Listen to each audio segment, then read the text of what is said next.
I want you to close your eyes for a second. We're going to take a trip, but not to, some vacation spot. We are going back in time. It is the mid-1950s. The golden age of American industry. That's the image, right? Exactly. But forget the sanitized black and white sitcom version of the 50s. I want you to imagine the noise. I want you to transport yourself to the northwest side of Milwaukee, Wisconsin. You are standing on a sidewalk, but the ground beneath your feet is literally vibrating. It's shaking. You can feel it in your bones. He's shaking. The air smells like ozone and burning oil.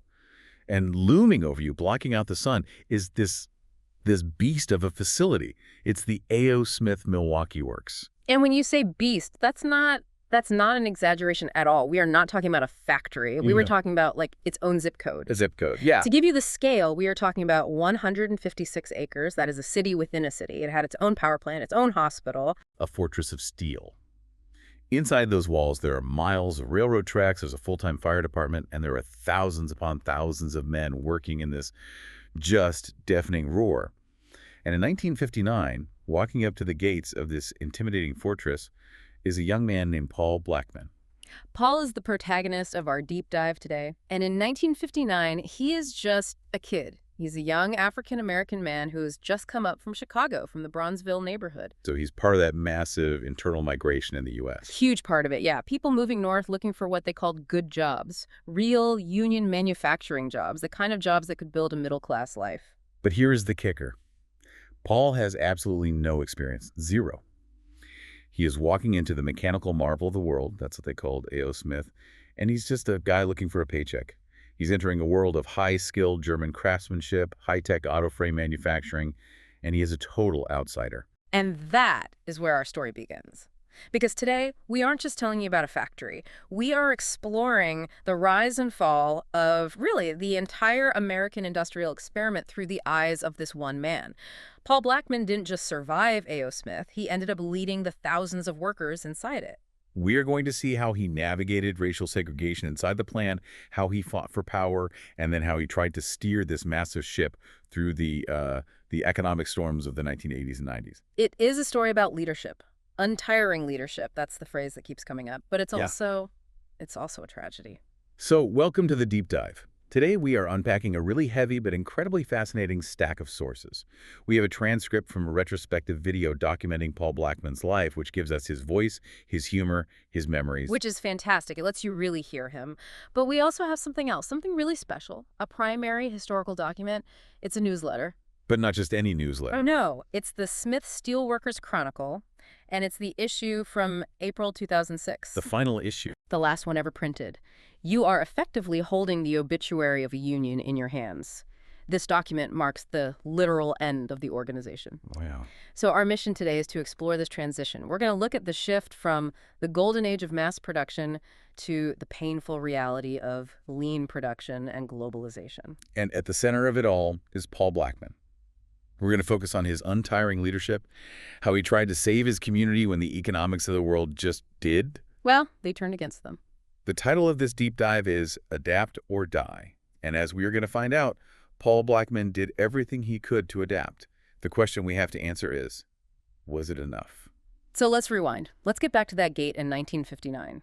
Paul Blackman is standing there. He needs a job. He walks into the employment office at A.O. Smith. Now remember, this is a massive high-tech operation. They made the first fully automated assembly line for car frames. They are the big leagues. The absolute top of the food chain in manufacturing. And the hiring manager looks at this young kid from Chicago and asks the standard question, what can you do? And this is where we get the first real flash of Paul's personality. He's desperate. He needs to eat. He's nervous. So what does he do? He lies. He lies. He straight up lies. He looks this guy in the eye and says, I can drive a forklift. Which is, it's so bold considering he had never touched a forklift in his life. Not once. I love his logic here. In the retrospective, he explains his thought process. He basically figured, hey, I can drive a car. I've got that down. A forklift has a steering wheel, it has wheels, it has an engine. If you can drive a car, you can drive anything. The confidence of youth.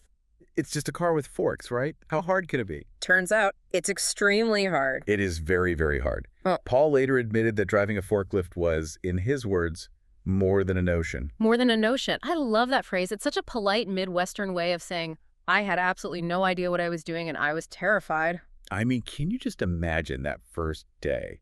Think about the environment he's stepping into. He bluffs his way into the job. He gets out on the factory floor. And this isn't a quiet warehouse. Not at all. This is a place with overhead cranes swinging tons of steel, sparks flying from welders, people shouting, massive presses stamping metal with a boom that shakes the floor. And he hops on this completely foreign piece of machinery. And he immediately realizes he's in over his head. The steering is different. Forklifts steer from the back wheels, not the front. Right, which is completely counterintuitive if you've only ever driven a car.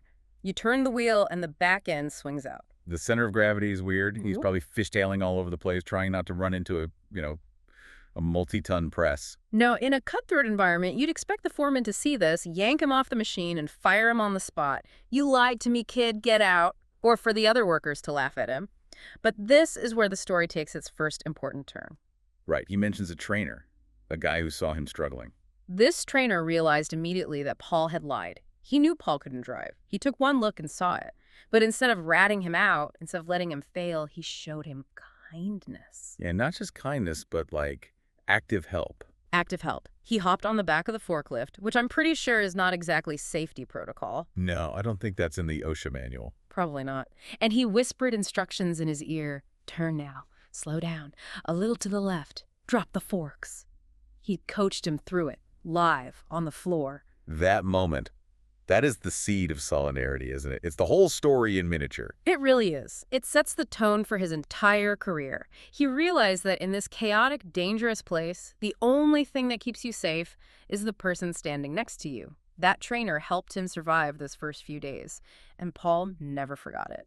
So he gets his foot in the door, he survives the forklift, but Paul isn't the kind of guy to just, settle. He wants to move up. He wants to make real money. So he eventually bids on a welder's job.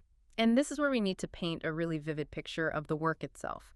Because when we say welding auto frames, I think people imagine a guy in a mask calmly connecting two pieces of metal in a garage. Like a shop class project or something. No. This was industrial combat.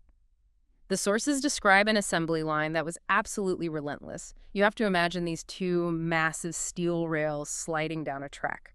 Then you have a front cross member and a rear cross member. These are heavy pieces of steel. And you're not using a robot arm. You're using your hand, your back. Right. You have to grab these heavy pieces, wrestle them into a fixture, clamp them down, and then weld them together to create the frame. And you have to do it fast. Really, really fast. And once you finish the weld, what happens then? This is the part that sounds terrifying. Once the weld is finished, a mechanism triggers and the entire steel frame jumps up. That's the phrase used in the source. It jumps up out of the fixture and slides down the line to the next station. Whoa. So if your hand is in the wrong place... You lose a finger. Yeah. Or a hand. It's a rhythmic, dangerous dance with tons of steel. And Paul described it as piecework. We need to unpack that term for listeners who have never worked in manufacturing, because it changes the psychology of the job completely. Piecework means you aren't paid by the hour. You are paid by how much you produce. Exactly. It incentivizes speed above everything else, above safety, above quality. The faster you work, the more money you make. If you build 100 frames, you make rent. If you build 150, you buy a new TV. So it turns the human body into a machine. It creates this brutal, adrenaline-fueled rhythm. Paul said, "You're going to eat, and guess what else you're going to do? You're going to go right to bed." That was life. Wake up, wrestle steel, eat, sleep, repeat. It was a grind. Total grind. But here's the thing about Paul, and it's important to understand this about him. He took immense pride in it. He didn't just complain about the work, he mastered it. He said he became the best one on the job. He wasn't just surviving the piecework, he was conquering it. He was making good money because he was fast and strong and smart about the process. That's right. He beat the system. He found a way to thrive in this incredibly harsh environment. He was proud of that. But there is another layer to this, right? It wasn't just about man versus metal. It was about the social hierarchy of the factory. We have to talk about race. We do. We absolutely have to contextualize the division of labor in Milwaukee in the 1960s. A.O. Smith had traditionally been a stronghold of white, often German-American, skilled labor.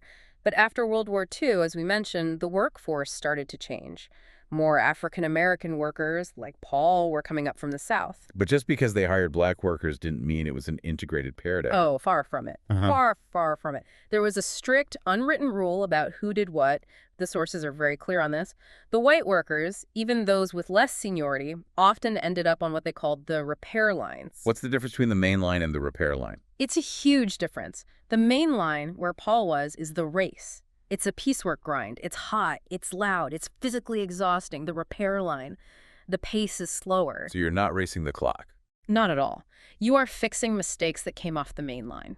Maybe a weld is bad or a part is misaligned. The jobs were physically easier, cleaner, and often paid a steady, high hourly rate, not piecework. And white workers got those jobs? Disproportionately, yes. Or they were inspectors, another high-status, less physically demanding job. Meanwhile, black workers like Paul were funneled to the bottom. They were doing the toughest, heaviest, most unpleasant welding jobs, regardless of how long they had been there. So Paul notes that there were African-American men who had been there since World War II, who had decades of seniority, but were still busting their backs on the main line while new white hires got the easier gigs. Exactly. It was a systemic hierarchy, plain and simple. So Paul is forging his character in this environment. He's not just fighting the physical exhaustion of the piecework. He's navigating a system that is rigged against him from day one. He's seeing that hard work alone isn't enough to get ahead if the deck is stacked. You can be the best on the job, but you're still stuck on the worst job. And I think that explains his transition from good worker to union leader. He wasn't some academic looking at labor from the outside. He was in the pit. He knew exactly how the system exploited the workers because he was living it every single day. And specifically, how it exploited the so-called unskilled workers. That label unskilled, it seems like that really bothered him. It gnawed at him. Yeah. It did. And it became the catalyst for his political rise within the union. Which brings us to the Broom Gang. I love this name, the Broom Gang. It sounds like a secret society or a garage band or something. In a way it was. This is from Paul's retrospective letter in that final Chronicle issue from 2006. He talks about the origins of the union leadership he helped build. They weren't meeting in a boardroom with lawyers. They were meeting in the basement of a tavern. Classic labor history. Plotting the revolution over beers in a basement. It's perfect. It's perfect. But listen to the motivation. Paul says they were tired of the unskilled label. In the broader labor movement of the time, you had the craft unions, the electricians, the tool and die makers, the machinists. They were seen as the elite. The aristocrats of labor. Exactly. They were the smart ones, the industrial workers, the welders like Paul, the guys on the assembly line. They were seen as just muscle, replaceable parts. Yeah. The company and even some other unions just dismissed them. And Paul wanted to flip that script. He did. He wanted to prove that the industrial workers were capable of governing themselves. The name Broom Gang is fascinating. It's likely a reference to the lowest job in the plant pushing a broom. They took the insult, the label of being at the very bottom, and wore it as a badge of honor. Like, yeah, we're the broom guys and we're going to clean house. Exactly. And their strategy was incredibly bold for the time. Up until then, local unions, especially big industrial ones, often relied on the big national headquarters of the AFL-CIO to come in and handle the serious business of negotiations. So the local guys would, pay their dues, and the suits from Washington or Pittsburgh would come in and do the talking for them? Pretty much. The locals provided the numbers, but the national reps provided the brains, or so the thinking went. Paul and the Broom Gang decided they wanted to take control of their own negotiations. They didn't trust the bureaucracy. He wanted to do it themselves. They wanted to be, in Paul's words, independent, militant, and smart. I want to focus on that word smart, because a lot of times when we hear about militant unions, we think of shouting, picketing, maybe violence. But Paul meant something different. He didn't just mean being tough. He meant intellectual independence. This is one of the most surprising and I think impressive details in the sources. The Broom Gang didn't just get angry, they got educated. Paul mentions that they hired their own research teams. Who did they hire? Not like a consulting firm. No, this is the amazing part. They went to the University of Wisconsin-Milwaukee, UWM, and hired faculty members, professors, economists, labor historians. Wait, really? The steelworkers hired university professors to help them prep for negotiations. Yes. They put them on retainer. They wanted to understand the economics of the steel industry. They wanted to understand corporate finance. They wanted to understand the labor laws inside and out. So they could sit across the table from A.O. Smith's management guys with MBAs and law degrees from Ivy League schools, and not just argue about fairness, but argue about facts, about the numbers. They wanted to beat the company at their own game. They weren't going to be patronized or told you wouldn't understand the balance sheet. They were going to understand the balance sheet better than the managers did. That is untiring leadership in a nutshell. It's Yeah. not just being loud, it's doing the homework. It's treating your role with professional dignity and demanding to be taken seriously. And it worked. It absolutely worked. Paul rose through the ranks. He became the president of the Steelworkers, which was the largest union at the plant by far. And this brings us to 1974, The year of the strike. the only strike in the history of A.O. Smith. That is a staggering statistic. A factory that ran for, almost 100 years, with thousands of workers in a tough industry, and only one strike. It tells you two things. One, the relationship was usually managed without that nuclear option. There was a lot of negotiation. But two, it tells you that in 1974, Paul Blackman decided they needed to flex that muscle. He had built up this power base, this smart, independent union, and now he was going to use it. Exactly. He was described as tough and combative. The workers relied on him to be the shield against management. And in 74, he decided the company had pushed too far. He led them out. He shut down the mechanical marvel. And what was the result? By doing that, he fundamentally shifted the power dynamic. He proved that the Broom gang, the guys from the tavern basement, could stop the money flow if they weren't treated with respect. They won significant gains in wages and benefits. For a brief period in the late 70s, they had built a powerhouse. Good wages, full benefits, a strong voice on the shop floor. They were at the top. It sounds like the peak of the mountain. But as we know, when you're at the peak, the only way is down. And the descent began in the 1980s. The world was changing, and the ground started shifting under their feet. This brings us to the next chapter of Paul's leadership, the Great Shift, or as the episode title says, adapt or die. The landscape of global manufacturing changed fundamentally. Up until this point, American mass production was king. We made things big, we made them fast, and we didn't worry too much about efficiency in the way we do now. We had the market cornered. If you wanted a car, you were probably buying an American car with an American-made frame. But then came the competition. Japan. Specifically Toyota. The Japanese auto industry entered the global market with a totally different philosophy. It was called lean production. We hear that term a lot in business schools now, but back then it was revolutionary. What was the core difference? The core difference was a focus on quality and a hatred of waste, especially wasted inventory. In the American system, the A.O. Smith system, you focused on volume, that piecework mentality. Right. Make 1,000 frames as fast as possible. As fast as humanly possible. If there were mistakes, if a few frames were warped, hey, send them over to the repair line. You fix them later. You had giant piles of inventory sitting around. Just in case inventory. Right. Toyota's system was just in time. You make only what is needed when it is needed, and you focus on total quality. You empower workers to stop the entire assembly line if there is a mistake. You don't build bad parts in the first place. Which, in the long run, is way more efficient. Massively more efficient. This made Toyota and other Japanese manufacturers deadly competitors. Their cars were cheaper, they were better built, they were more reliable, and American manufacturers were caught completely flat-footed. And A.O. Smith was a dinosaur. A big, powerful, successful dinosaur. Right. But a dinosaur nonetheless. The old ways, the piecework, the speed over quality mentality were suddenly a liability.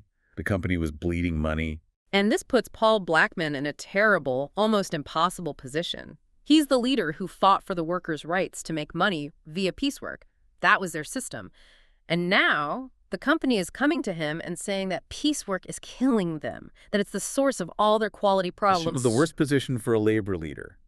He realizes that to save the jobs themselves have to change. Sure. And not in a way the workers are going to like. Not at all. He has to go to his people, the people who elected him, the people who trust him to fight for them and tell them the party is over. He has to kill piecework. He has to kill the sacred cow.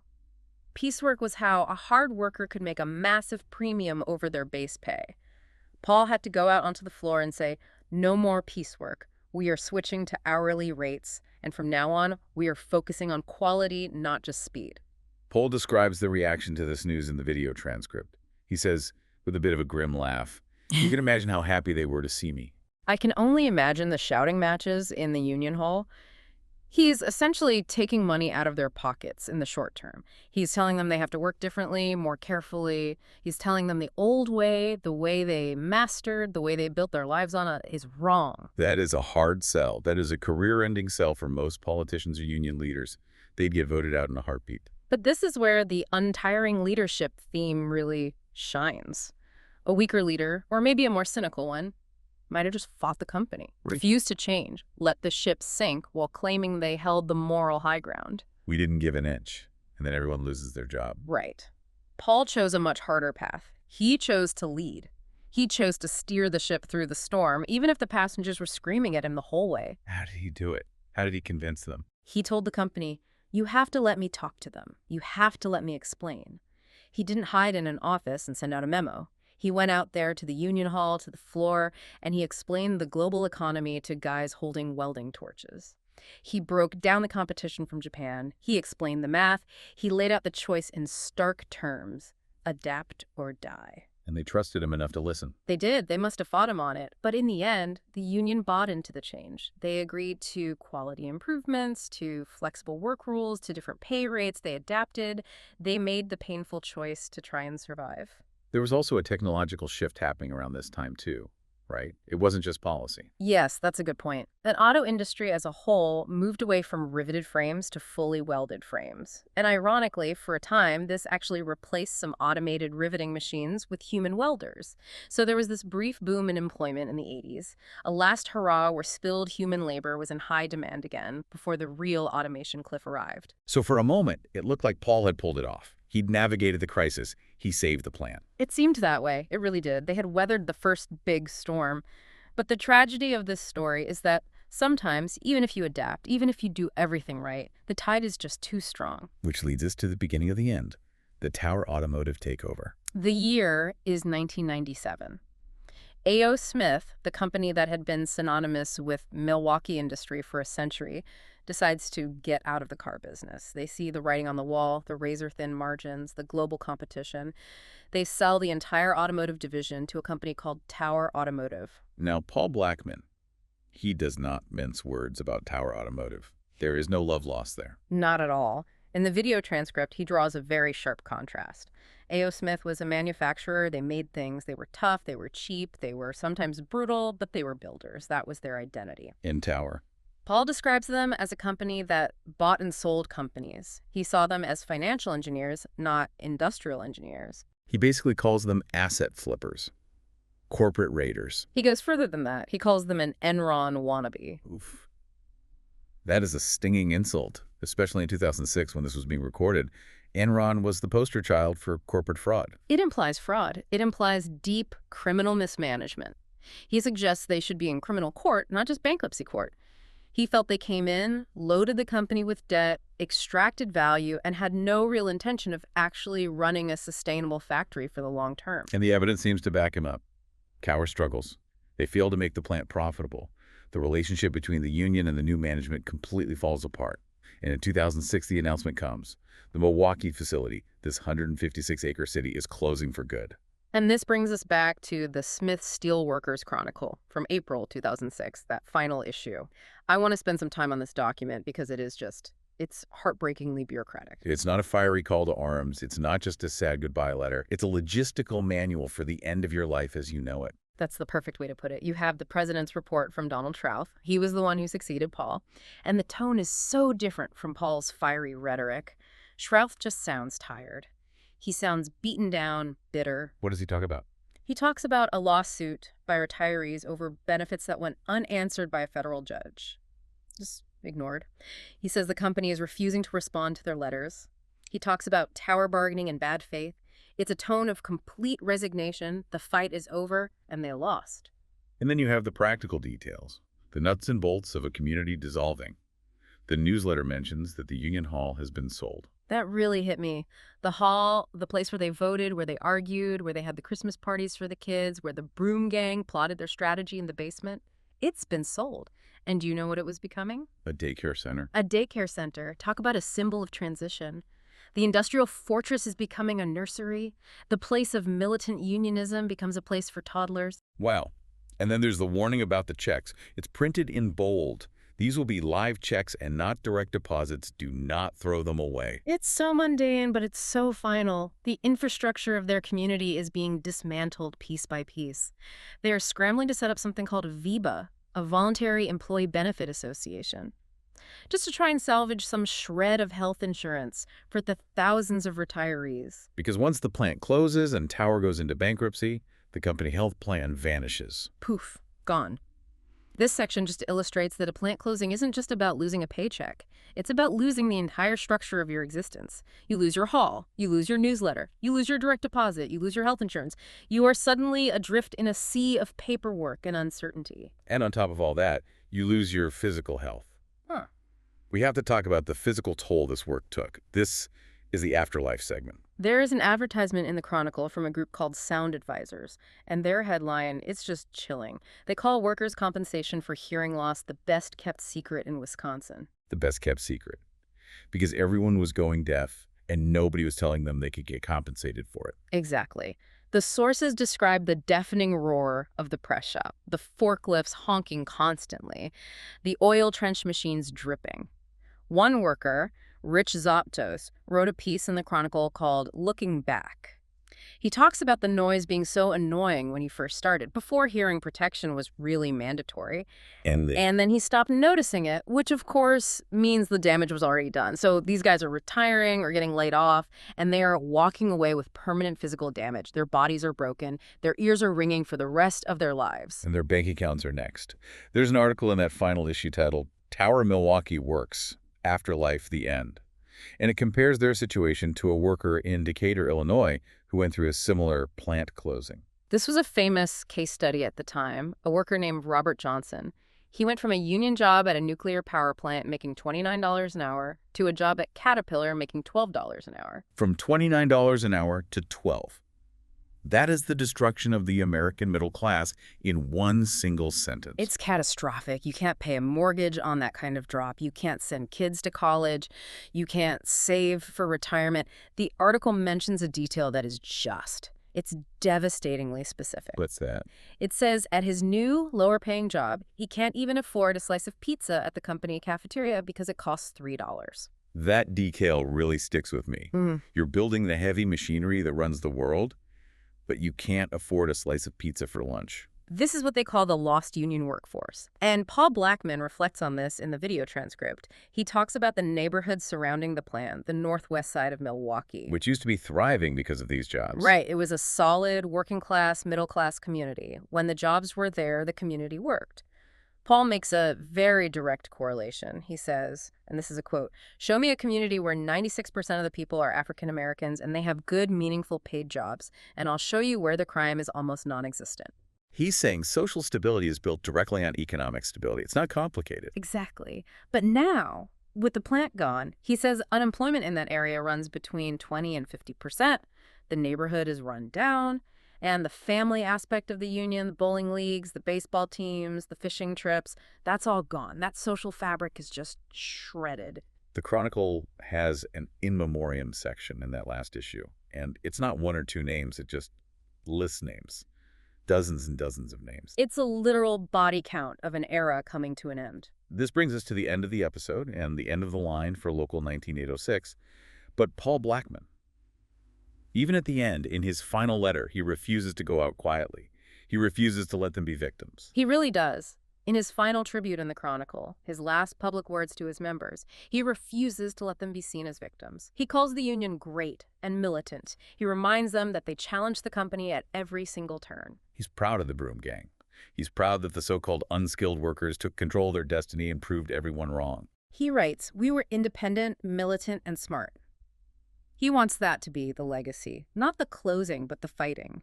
He wants people to remember that for a few decades they stood tall and built something incredible.